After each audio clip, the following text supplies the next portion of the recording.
I go back to just the kindness of the Lord and the purpose that He has for my life. And I know that hockey is just a tool that I get to use as, again, a platform to glorify Him.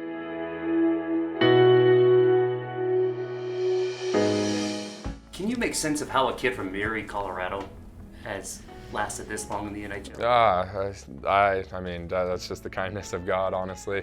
We grew up in a small town, and we had to drive, whether it was here in Westminster, whether it was down to Rivalry Air Force Base, or I remember going all the way to the Springs once a week for practices when it was my first year with the T-Birds, and so travel all around the state playing hockey. But yeah, I guess Erie's the hometown and not really a hockey town at all. So no, it's fun. It's fun, and I'm thankful to be a part of it. Not many people know about Erie, Colorado. So how much pride does that give you? I guess a little bit. I guess it's just a city, right? And so, but it is cool. It's fun being from Colorado and being able to represent the state and I guess the city of Erie. My love for hockey, I think, kind of started right as soon as I could skate. I mean, my older brother played, my older sister played, so I kind of grew up at the rink. I think I was on skates by the age of 2, on a team by the age of 3, and so I just always grew up playing hockey. I mean, whether it was hockey here, hockey at home, mini sticks, whatever it was, there was so much hockey in my life. And then we have my 2 little brothers who played hockey, and one of them still playing, and so we were just kind of a hockey family.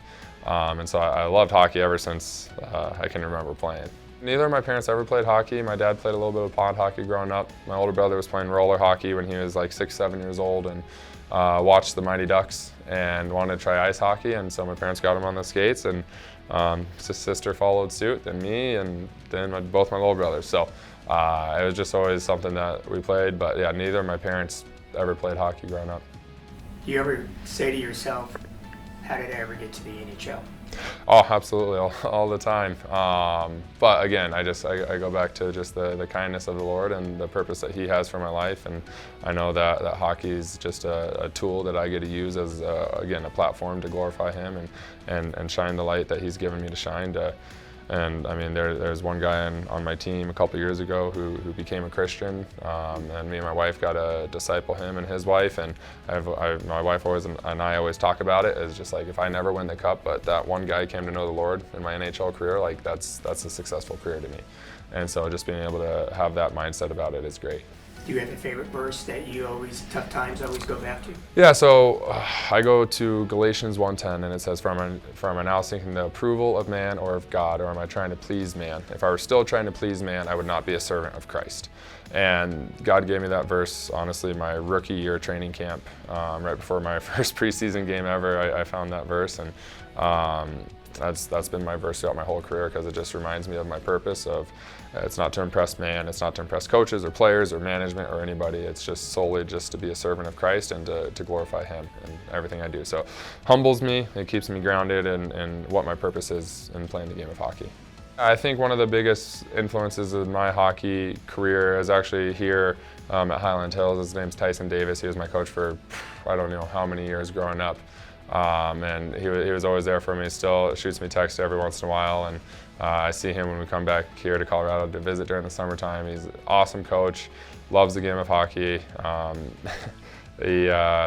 think I was 10, 11 years old, and I was playing goalie and player at the time. So I was taking up 2 spots on the roster, and he told me I had to pick one year. He's like, you can't play both anymore, you got to pick one. I told him I want to play center. He said, absolutely not.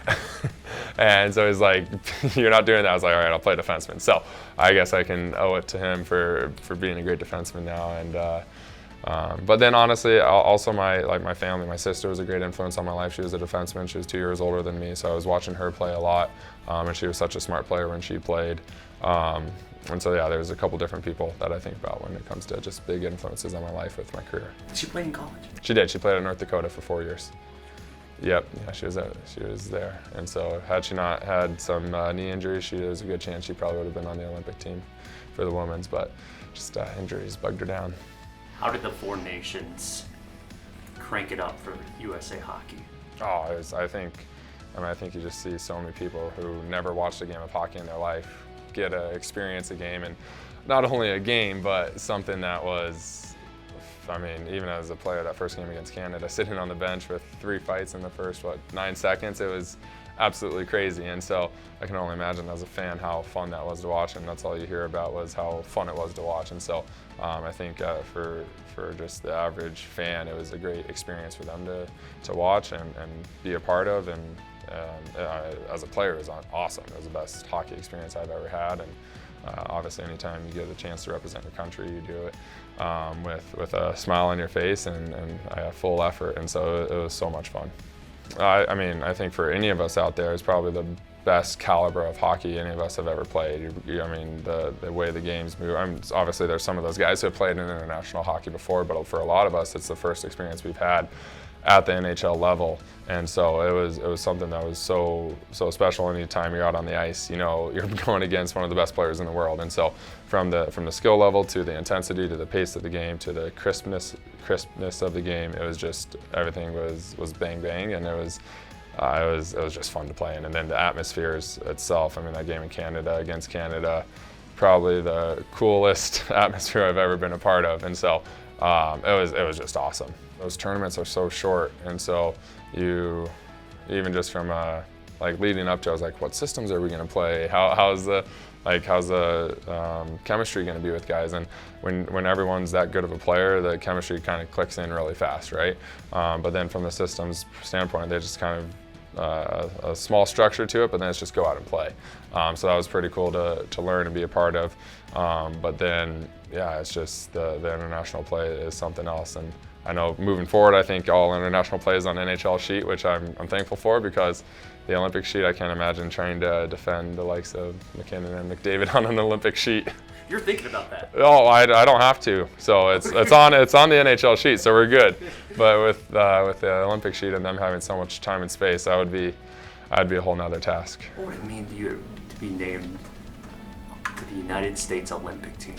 Yeah, it'd be an honor. Obviously, I think it'd be, and kind of what my mindset was with going into Four Nations is just, it's a bigger platform to glorify God on. I mean, it's an awesome opportunity to showcase the abilities He's given me for His glory to I guess, like everyone, and so everyone that's watching. So that would be super cool. And then obviously, as a kid, you grew up watching the movie Miracle and the Olympic Games and everything like that. And so any kid dreams of, American kid, I should say, dreams of one day putting on that sweater and being able to represent the country in the Olympics. And so that would just be so cool. Even from the grassroots level, everyone, like young kids, are going to want to grow up playing the game of hockey. And obviously, the more kids playing hockey, hopefully the better the standard of skill just continues to rise. And so that's a huge thing for obviously hockey in the States, but also for kids in the States to see players. I mean, even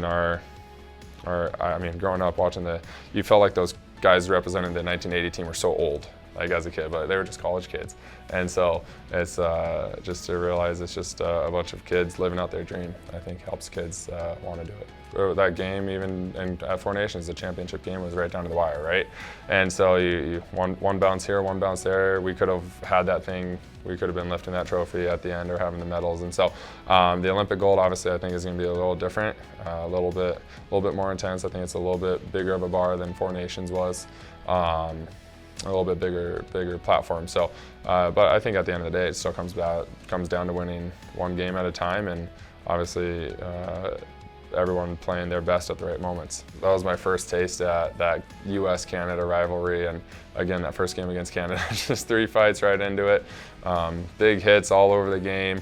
And so you get into it, and I mean, obviously we all love to be competitive. We're all hockey players. We love the intensity, and so that game definitely made it real for me, and just how I use the word intense, but how intense it was, right? And so it was crazy. Every shift you're going out there, and I'm not the most physical player, but out there it felt like I had to be, and so it was something else. What does your country and the flag mean to you? I would say there's a lot that goes into that.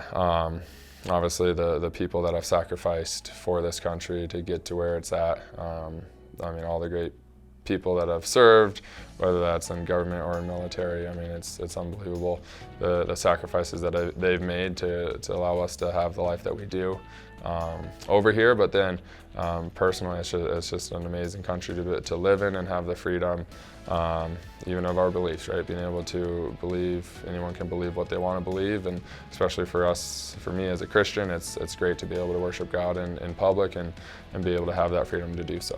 I think we're known as one of the greatest nations on earth, and so being able to represent that is awesome and is amazing to have that next to your name.